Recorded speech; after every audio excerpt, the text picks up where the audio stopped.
Kanini? Waika kwa malengo gani? Miaka 80 wewe bado huna sadaka zozote wewe. Hiyo zaka yuwaitoa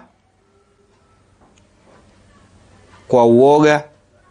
Hiyo zaka yuwaitoa kwa kutofurahia. Hiyo zaka yuwaitoa kwa kutopenda. Sasa lazima tuelewe kwamba takalif, yani mambo tulokalifishwa na sharia, yamekuja kinyume na mambo yanaopenda tabia. Sasa Mwenyezi Mungu atuambia katika Qur'ani, innal musaddiqina, wale wenye kutoa sadaka wa kiume, wal musaddiqati, wenye kutoa sadaka wa kike, wa aqradu qardan hasana, na wakamkiridhi Mungu. Subhanallah. Suala, mtu ukiridhiwa chake, hebu yakubali katika kiakili ukasema hizi pesa zangu mimi najikiridhi.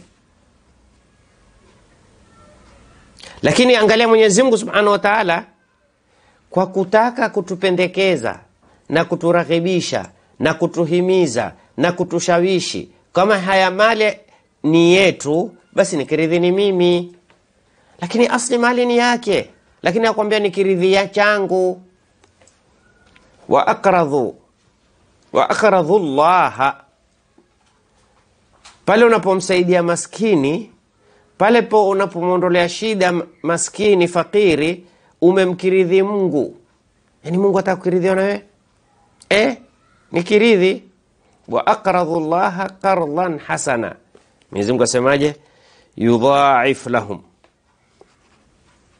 Qardan hasana ni umkopeshe mtu, umsaidie mtu bila usiwe na matusi, na kama kumkopesha usimwekee faida juu yake, usimwekee sharti, usimwekee zikwazo. Yudha'af lahum, Mwenyezi Mungu huwalipa na riba. Yani Mungu kwake riba si haramu. Riba sisi kufanya ni haramu, yeye hukulipa na zaidi. Walahum ajrun karim, wana malipo yalokuwa matukufu sana. Kuna ajrun kabir na ajrun karim, ni haramu.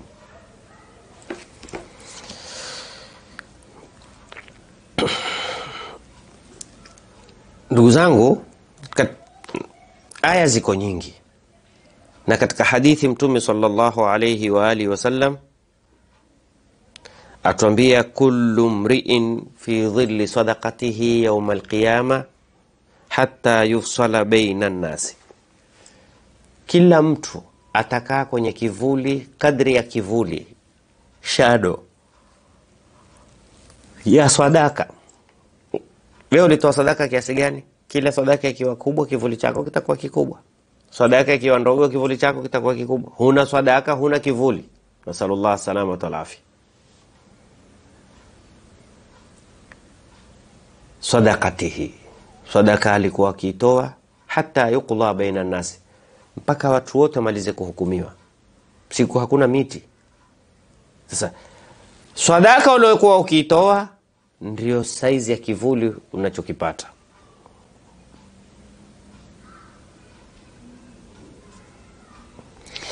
Na angalia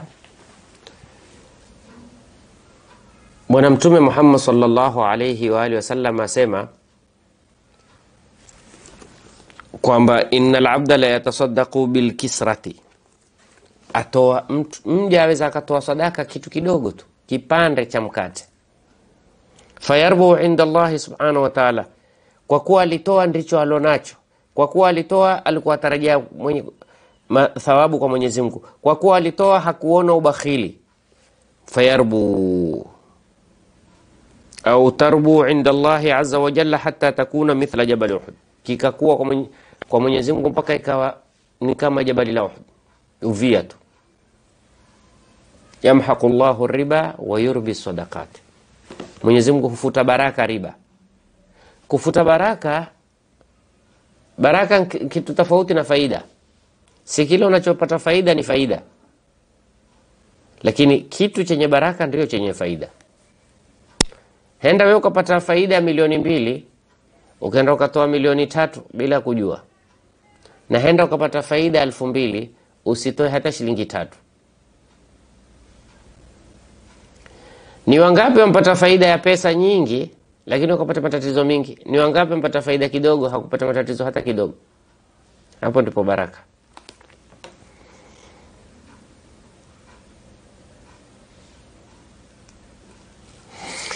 Hii sadaka ya sunna ina faida gani?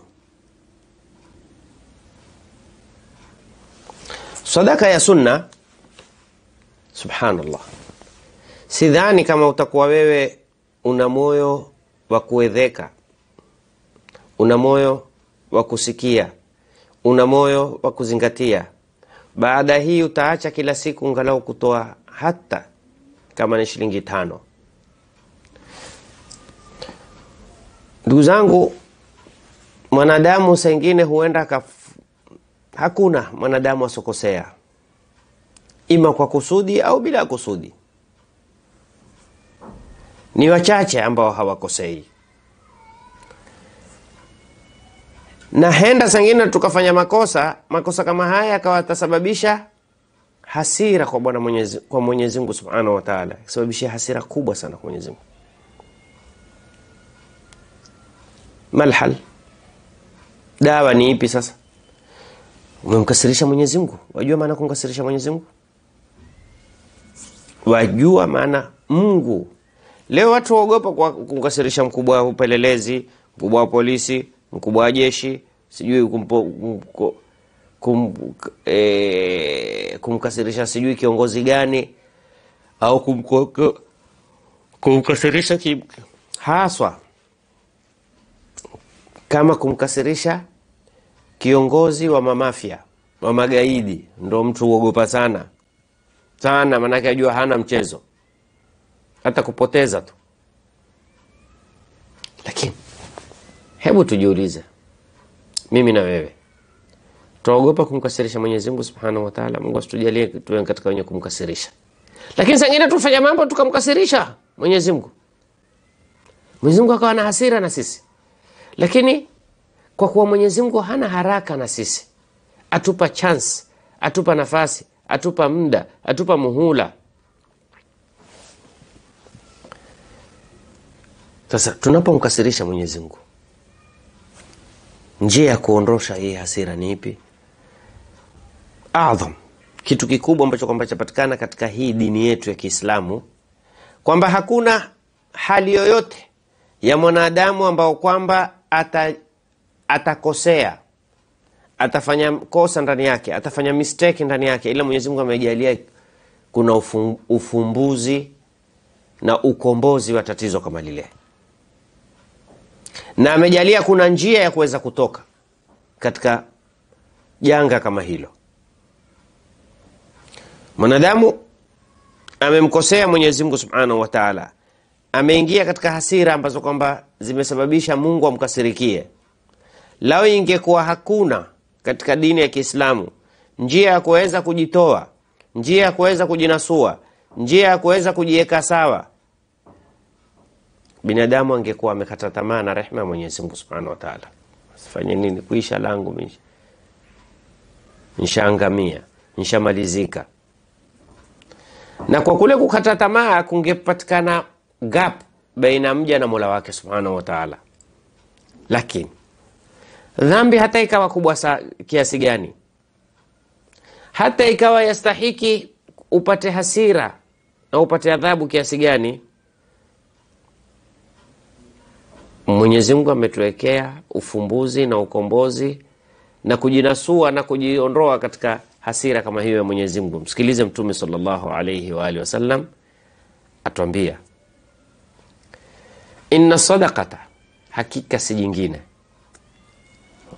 inna sadaqata, hakika sadaka, tutfi'u ghadaba rabbi, huzima. Unajua kuzima kitu kwa hakiko tena. Pale kuna mwangaza umewasha taa, kukiwa giza kwamba zile taa hakuna. Mwambie mtu, bwana huoni hakuna taa bwana. Maana hakuna taa, hakuna mwangaza.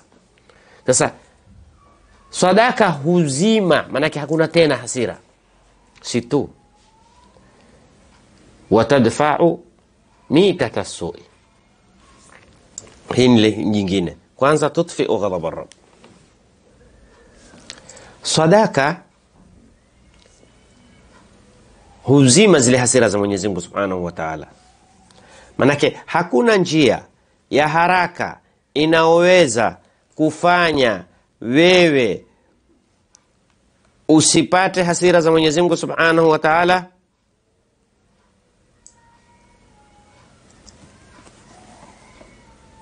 usipate hasira za Mwenyezi Mungu Subhanahu wa Ta'ala kama sadaka.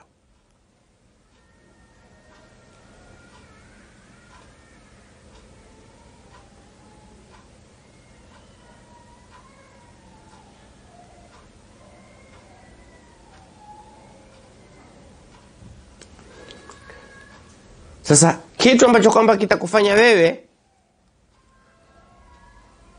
usipate yani adhabu ya Mwenyezi Mungu kwa kuwa umemkasirisha Mwenyezi Mungu Subhanahu wa Ta'ala ni kutoa sadaka, ili ile sadaka yende ikamalize zile hasira.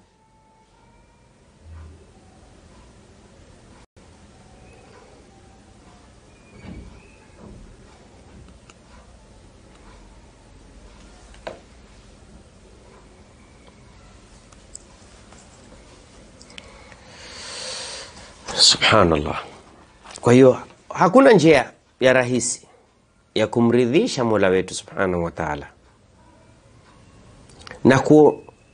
na kueka mbali hasira zake kwetu sisi kama kutoa sadaka.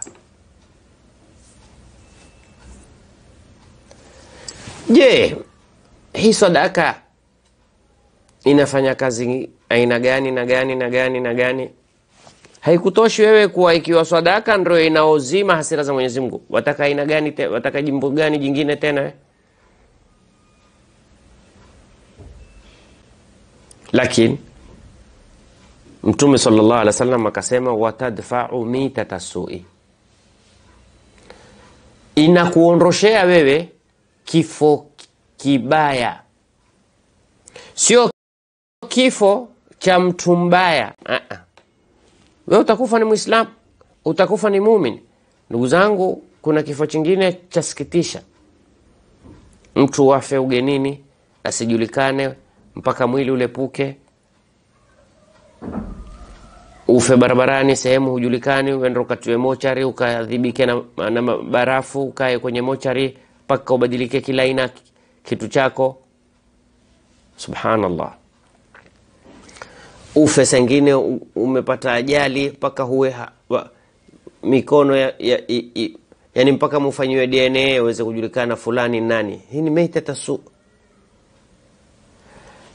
Haimaanishi huyo alikufa huyu wa motoni. Hasi hatuzungumzi kufa kifo cha motoni. Kifo kibaya ambacho hakuna kifo kinafurahisha watu wake, lakini urongo unaposikia baba amekufa msikitini, baba amekufa kwenye sujudu, mume wako amekufa uko kwenye swala, au amekufa nyumbani, alhamdulillah. Au amekufa hospitali mikononi mwenu. Sangine mtu ampeleka hospitali tena huzangewa hajulikani mpeleka hospitali gani, hajulikani maiti hii ya nani. Subhanallah. Tengine utakuta nchi nyingine upite umuone maiti amefinikwa, wangojewa madaktari waje angaliwe sababu kifo chake kimesababishwa na nini. Alhamdulillah, sisi tushukuruni. Wenzetu wakifa mpaka wapelekwe hospitali wafanywe postmortem. Kwa nini afe tu basi mtu mzima basi alikuwa kitoa darasa ule inna lillahi wa inna ilaihi rajiun mpaka afanywe postmortem, apasuliwe, achekiwe. Ya akhi, hamkubali nyinyi kwamba wama kana li nafsin an tamuta, nafsi haifi, haikuwa nafsi yoyote ife illa biidhnillah. Mungu ameshatoa idhini. Kwa nini maradhi, ajali, kuuawa, kupewa sumu? Kitaban muajjala, time imefika, basi ni time imefika, hutaki time, haiwezekani. Mtu mzima na afya yake. Mtu alikokuwa aingia acheze sijui nini, afanye sijui nini, amekufa tu hivi hivi, mpaka afanywe postmortem, pasuliwe kichwa. Subhanallah. Sasa sadaka ni moja yenye kusahilisha wewe upate kifo ambacho kwamba kizuri, hakitoshawishi. Watu watapata habari kwa wakati, utapata kuzikwa kwa wakati, wataweza kukabili. Sangine uambiwa bwana mwenye roho ngumu asiingie kumuona maiti. Yatakiwa mtu ambaye kwamba ana uwezo mpaka kuweza kumtazama. Subhanallah. Narejelea tena, sizungumzi masala huyu atakufa kifo cha motoni au kifo cha peponi. Nasema yule maiti kifo alokufa watu wake miskini kimewahuzunisha mara mbili, kwamba amekufa na amekufa yani haangaliliki, au amekufa ni yangu kwa mochari siku kadhaa wa kadhaa miskini, paka amebadilika kila kitu.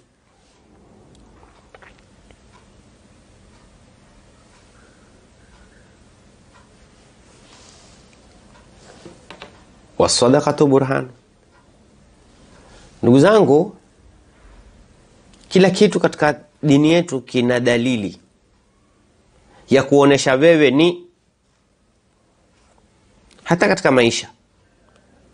Ukiwa umekodishwa kazini, iko dalili ya kuonesha wewe mchapa kazi, huchelewi.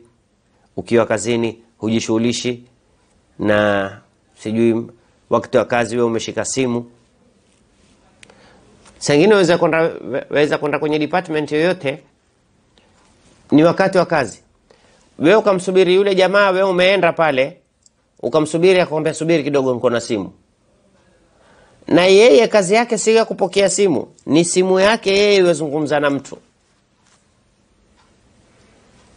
Leo kuna makampuni ukiingia switch off your phone. Simu utakayopokea ni ya ofisi. Huruhusi kupokea simu yako binafsi. Switch off. Kumetokea emergency, itapigwa simu ya kazini, utaletewa habari. Kwa sababu gani? Lilo kuleta pale ni kufanya kazi, si kuzungumza na simu.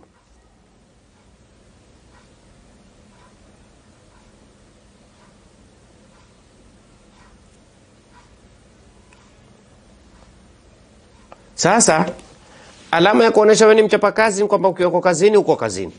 Huna kuzunguka huku wala huku, huna kushughulika na huyu, huna kutia story, huna kukaa mkapiga gumzo. Kila kitu kina alama yake. Sasa angalia Mtume sallallahu alayhi wa alihi wasallam atuambia, man du'iya ila walimatin falyujib. Lab da'wa, kuitika muitiko. Alama ya kuwa wewe ule muitiko umeuitika ni kwenda. Lakini mimi nimealikwa lunch, chakula cha harusi, nimeitika, ni alama mimi nimeitika. Lakini ile kwa maslahi yangu, sio utapata kula, kuna msosi, utapata kula. Hata kama chakula chenyewe hukipendi, umekwenda mbasi tu, lakini umepata kula. Hii haijaonesha kwamba wewe umeonesha alama ya kuwa wewe ndio ni taa, lakini kuna maslahi yako ndani yako. Lakini hebu tueleze, unapotoa sasa,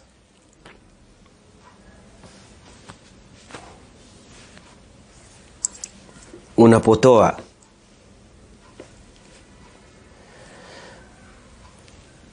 siku zote mimi nazungumza, nasema kuna vitu vapendekeza sana kwa mwanadamu, na sharia pia ameamirisha vitu kama hizo. Mathalan, mwanadamu apenda kula, na sharia imesisitiza ukialikwa kula nenda. Maadamu kule kualikwa kwenyewe hakuna munkari ndani yake, wanaume kivyake, wanawake kivyake. Ingawa hapa kuna nukta muhimu nataka kuitanabahisha. Sangine umealikwa chakula, lakini kuna wale watu wenye kuandaa, na hii mimi nimewahi kuiona nilipokuwa safari, sina haja kusema shughuli ya nani, lakini nilialikwa shughuli, wanatuandrani mabinti wameitwa sawa wa Kiturki. Mimi nikauliza, yani kama hoteli, lakini hoteli utakuwa umejipeleka mwenyewe. Sema lakini si mabinti wao wamevaa fresh. Unajua kuvaa fresh ni kwamba nyele ilikuwa hazionekani, lakini wamevalishwa suruali na shati, na suruali zimeambata, na zibinti si mimama, zibinti. Sasa nyingine umealikwa walima kama huno, lakini waandazi namna hini haifai. Wajua mimi nitakuwa mkali, mke wangu akiniambia bwana leo kwenye harusi alikuwa akiandaa wanaume na wewe ukaketi. Lakini sasa suala, mimi nimeenda, mimi sasa ndio alikuwa mimi mume, waandazi wanawake, suala sasa na mimi niliketi.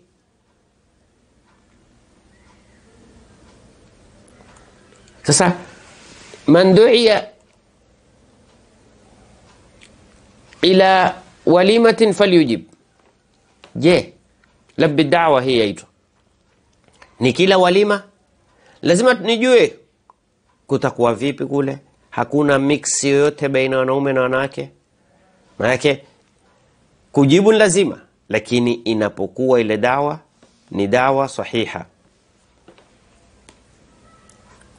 Na mpaka Mtume akasema man du'iya falam yujib faqad asa Allah wa rasulahu. Ukialikwa usipokwenda umemwasi Mwenyezi Mungu. Mtu akikualika unaweza kumwambia samahani, sitopata kuja, ukijua kwamba kuna munkar, na ikiwa wewe ni mtu wa asaraha raha mwambie. Sasa kule kujibu walima hakuna dalili ya kuwa wewe una mahabbatullah. Lakini kuna mambo mengine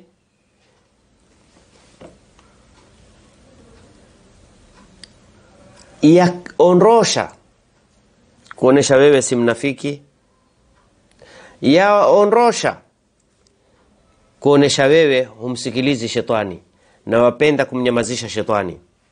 Ni wakati gani? Wakati unapotoa sadaka, unapotoa kitu katika mali yako. Kwa sababu gani? Mali, kila mmoja apenda mali yake.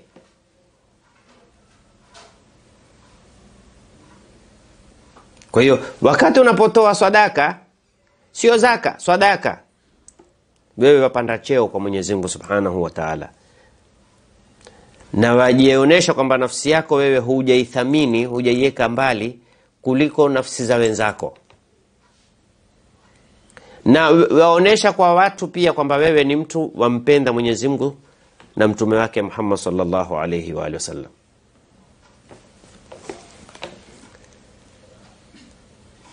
Tukisema sadaka humridhisha Mwenyezi Mungu, hebu kila mmoja katika sisi, saa nyingine umemkosea mtu ambaye kwamba ana cheo, umejaribu, basi samahani, sikukusudia, kwambia no we, nisamehe, ubinadamu umenipitikia, no we. Namna unavyofanya yeye hataki kusikia. Lakini angalia Mwenyezi Mungu Subhanahu wa Ta'ala, wakati unapotoa sadaka, wajua mimi nikitoa sadaka sijamwambia Mungu nisamehe. Mimi muhimu tu nitoe kwa ajili ya Mwenyezi Mungu. Basi mimi ni namna gani nitatoa kwa ajili ya Mwenyezi Mungu? Basi nikitoa automatically Mwenyezi Mungu yani yuaondosha hasira juu yangu mimi. Na haswa ile sadaka ikiwa ni kwa siri, haswa ikiwa ile sadaka haijulikani. Ndio katika hadithi nyingine akaelezea wazi, akasema inna sadaqata sirri tudfi'u ghadab ar-rabb. Sadaka ya siri huzima hasira ya Mwenyezi Mungu. Na mimi huwa nasema daima, sengine mwanadamu ana matatizo, anajua nina hili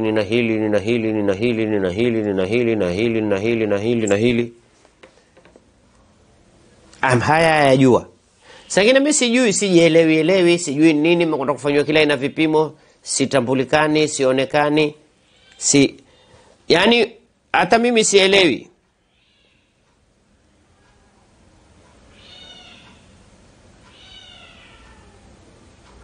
sielewi ni kitu gani kimenikumba, kimenifikia. Kitu kiwawaelewa, mna tatizo, nimeambiwa nina basili, nimeambiwa nina alsa, nimeambiwa sijui nina cholesterol, nimeambiwa sijui nini. Toa sadaka, mwambie ya Rabbi, mimi natoa hii kwa tatizo fulani. Nalijua, toa sadaka kwa kujua. Naangalia Mtume sallallahu alayhi wa sallam anatuambia dau mardhakum bisadaqa. Watibuni wagonjwa wenu.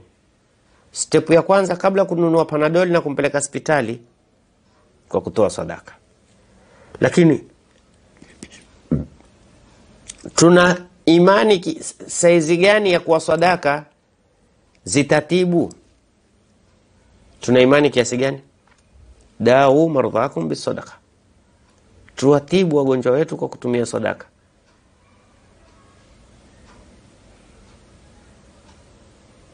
Lakini je,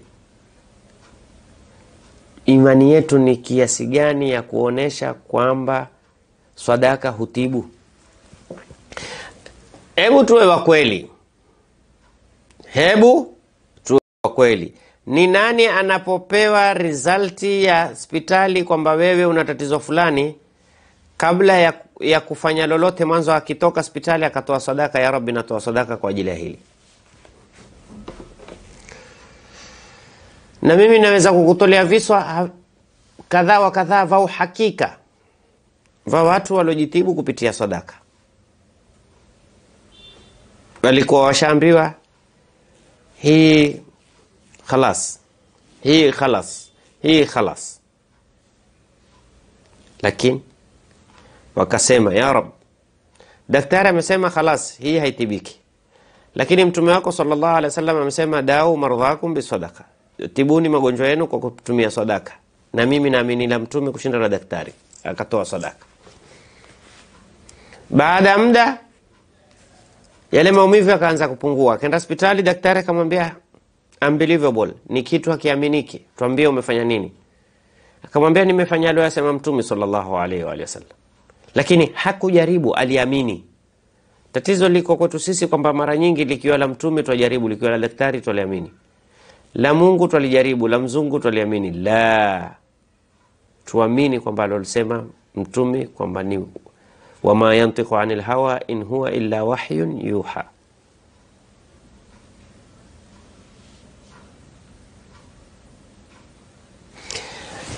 Nakumbuka niliwahi kutoa kiswa wakati wa corona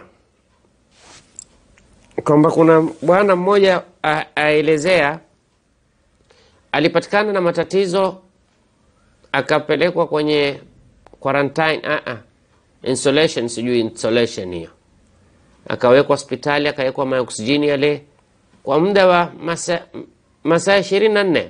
Miskini akatakiwa alipe ma yukaribu $45 million. Hospitali ilikuwa very expensive hiyo.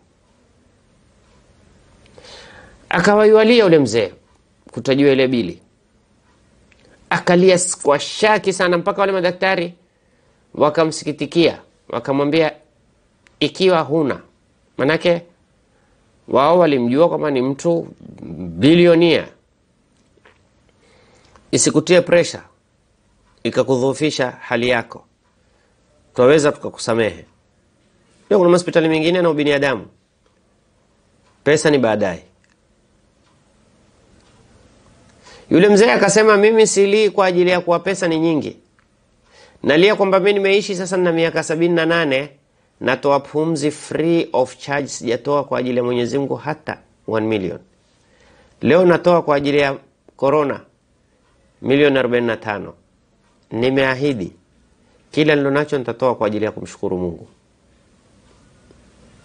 Nitukueni hizi, akawaandikia cheki $45 million. Ilobaki akaanza kusaidia sasa. Saidia hichi, saidia hichi, saidia hichi, saidia hichi, saidia hichi, saidia hichi. Enda kama alikuwa yeye ametoa sadaka kwa ajili ya tiba. Hebu ndugu yangu unaonisikiliza, amini haya maneno ninayokuambia. si yangu, yatokamana na mtu ambaye kwamba hakujisifu yeye, alisifiwa na Mungu. Sijui tu kwa nini neno la Mungu, dau mardhakum bisadaqa, itibuni kupitia sadaka. Mungu alimsifu vipi? Wama yantiqu anil hawa, hazungumzi hivi hivi tu. Akizungumzacho huwa nini? In huwa illa wahyun yuha, huwa ni wahi amepewa, na mpaye wahi ni Mwenyezi Mungu. Na Mwenyezi Mungu hangemwambia aseme hayo ila anajua kwamba sadaka inaweza tibu. Unajua hakuna kitu anachokipenda Mwenyezi Mungu kama kumfariji mwenzako, kama kumuondolea dhiki mwenzako.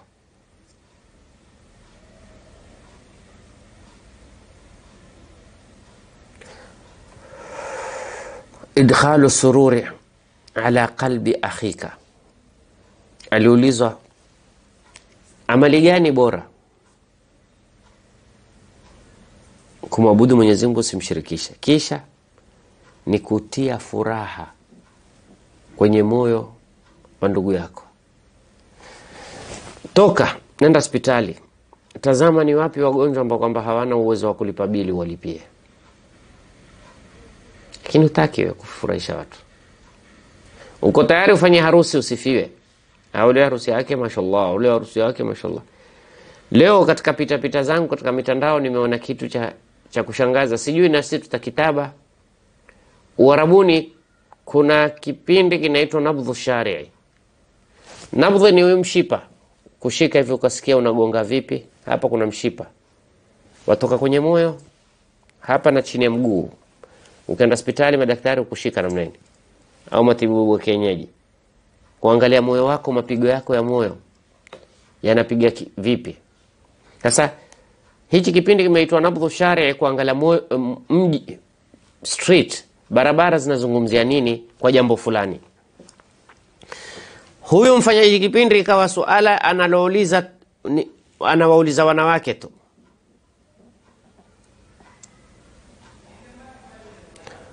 Ikawa masuala ni mawili. Kwa nini siku hizi harusi si nyingi?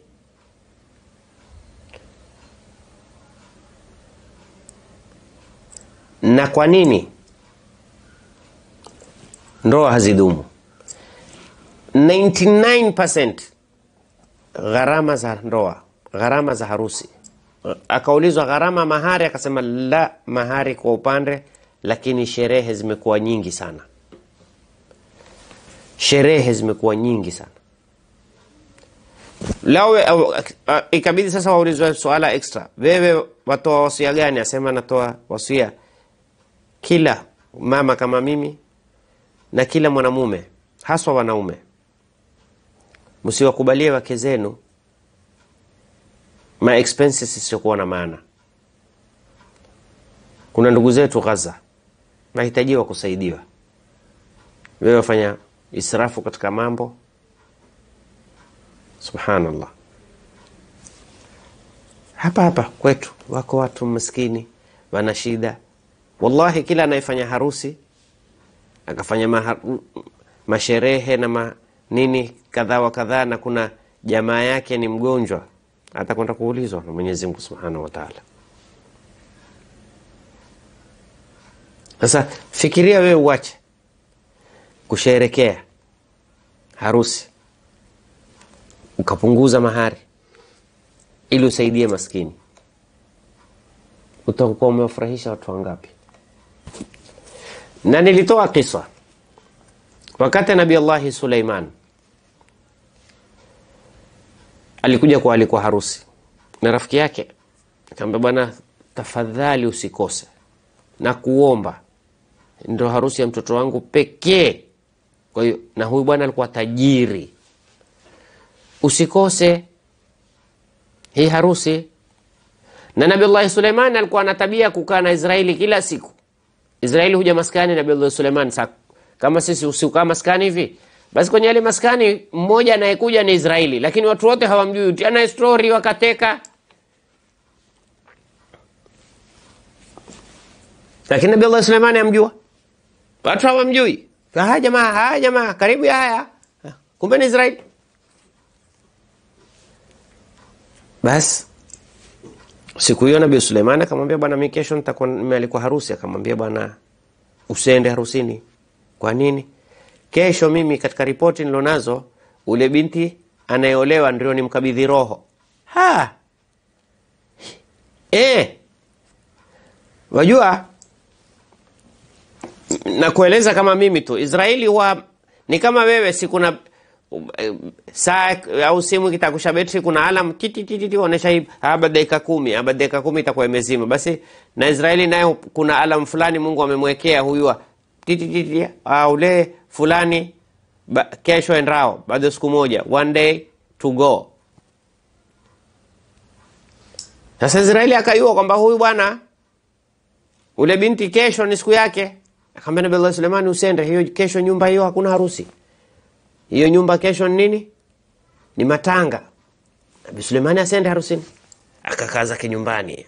Angoja kusikia mshindo kuja kuambiwa, bibi harusi miskini alikuwa uolewa. Ilikuwa ameshaptiwa hina. Ilikuwa ameshapambwa. Kumbe kesho ni harusi. Jioni yake alikuja mama mtu mzima, akagonga ile nyumba, akatoka mamake bibi harusi. Akamwambia, mimi nina mayatima na leo sijui siku kadhaa wana shida, kuna wagonjwa, kuna wenye njaa, kuna kadhaa, naomba kama mna chochote mtatusaidia na sisi. Yule mama akasema, siwezi kumrudisha huyu ati kwa ajili kesho nataka tupike, kuna lunch sijui, akaghairi kila kitu. Hakuna keki, hakuna sijui halua, hakuna chochote. Tukua mali yote akampa yule nani maskini. Bas Nabii Allah Suleimani siku ya pili amekuja zake maskani, hakwenda harusini. Yule baba wa harusi amekuja, anambia, ya Nabii Allah, mbona ukuja harusini kwetu? Tumekungojea sana. Israeli amenambia mimi hakuna cha harusi. Ngoja tanitambua hiyo. Harusi mashallah ilifana, harusi imeenda vizuri mashallah, lakini wewe tu umekosekana. Basi Nabii Suleiman akamsamehe, nimepitikiwa hivi na hivi, hakutaka kumuelezea. Alhasil nitakacho katika hichi kisa ni hapa.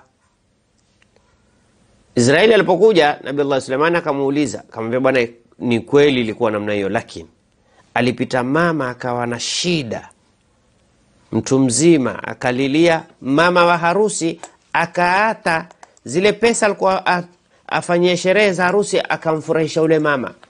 Mwenyezi Mungu akasema, kama huyu alimfurahisha maskini, na mimi siwezi kumpa maudhiko kwenye harusi yake. Muongezee umri, kamuongezea umri ule kijana, azae, aolewe, na azae na aishi. Pengine mtu anaweza kuuliza, simwambie bwana ajali ni ile ile. Naam, lakini Mwenyezi Mungu amesema katika Qur'ani, yamhullahu ma yasha'u wa yuthbit. Mungu hufuta kitakacho na hukibakisha kitakacho. Si kubwa hilo kwa Mungu. Shahid, sadaka ilimuokoa. Ilikuwa bibi harusi afe siku hiyo.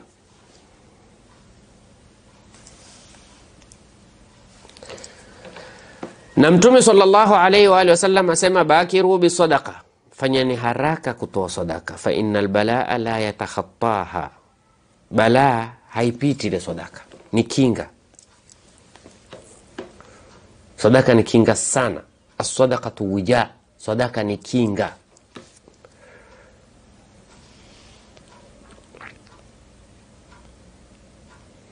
Ni uzuri ndugu zangu, tukusanye baina toba, kumuomba msamaha Mwenyezi Mungu, na baina kukithirisha sadaka.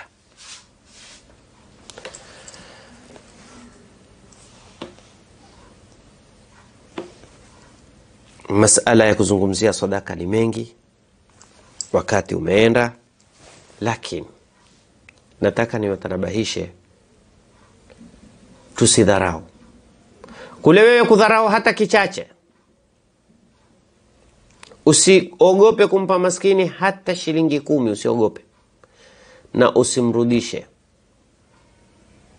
Hujui saa nyingine Mwenyezi Mungu hukutumia mtu kwa sura za malaika, ataka kukutesti. Angalau ukikosa cha kumpa, mpe neno zuri. Mpe neno zuri. Mwambie inshallah Mungu anipe na mimi niweze kukupa. Lakini usimpe neno baya. Wa amma saila fala tanhar. Simkaribie. Nenda huko kuomba tu kazi yako. Lala. Alokufanya wewe usiombe ndio alofanya yeye akaomba.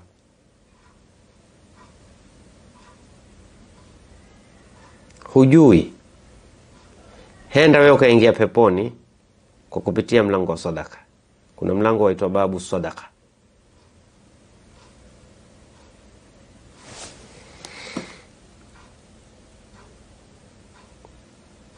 Na usidharau chochote kile unacho. Mtume SAW asema rubba dirhamin sabaqat alfa dirhamin. Henda mtu akatoa dirham moja. So yeye pengine anazo mbili, ametoa moja, nusu ya mali yake. Yule ana milioni 10, akatoa 100,000. 1%.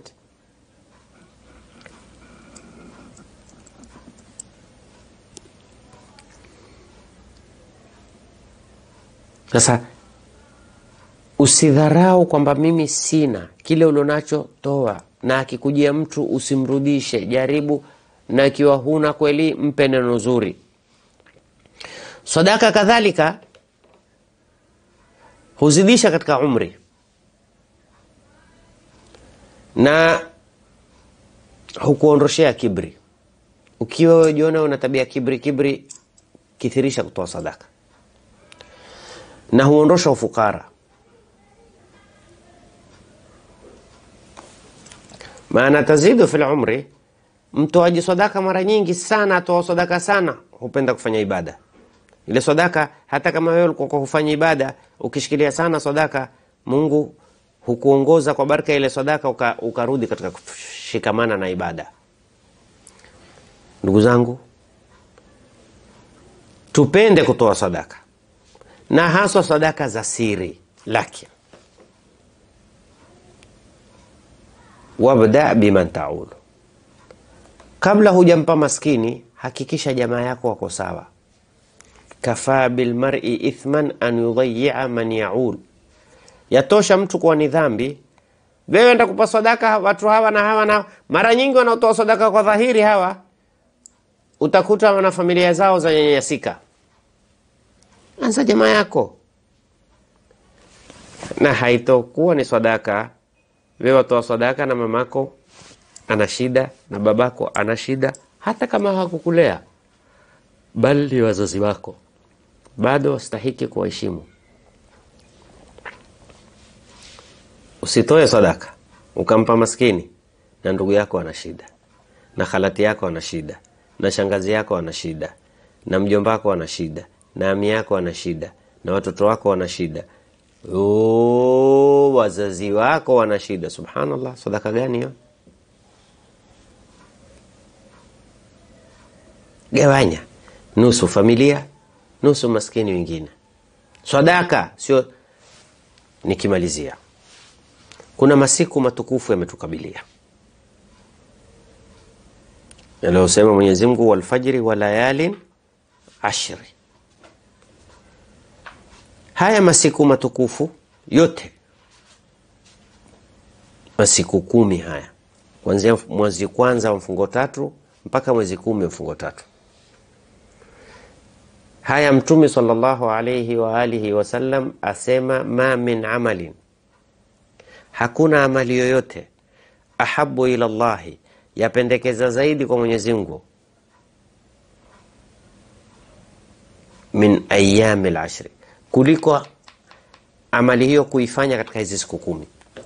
Ikiwa kuna sadaka kutoa, kama kutoa sadaka ni bora, kutoa sadaka ina thawabu nyingi, basi ukiifanya katika hizi siku 10 bora zaidi.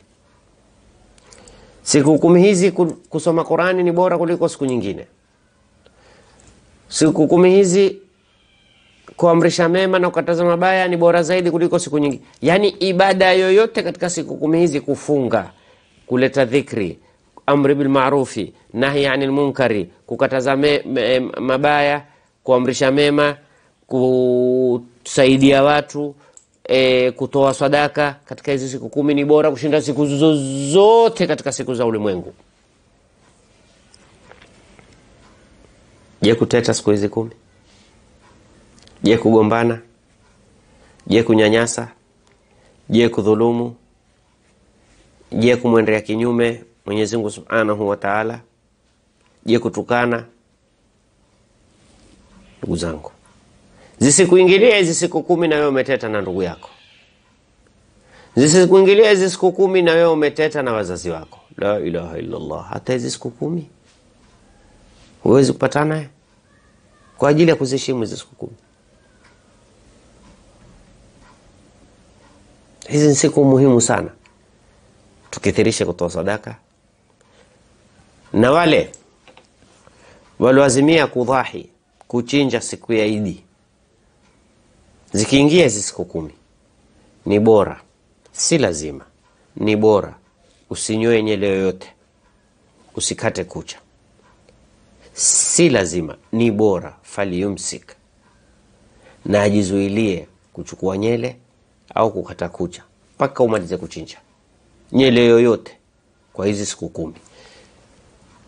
Allahumma arina al-haqqa haqqan warzuqna ittiba'ah wa arina al-batila batilan warzuqna ijtinabah birahmatika ya arhamar rahimin. Wa sallallahu ala sayyidina Muhammadin wa ala alihi wa sahbihi wasallam. Walhamdulillahi rabbil alamin.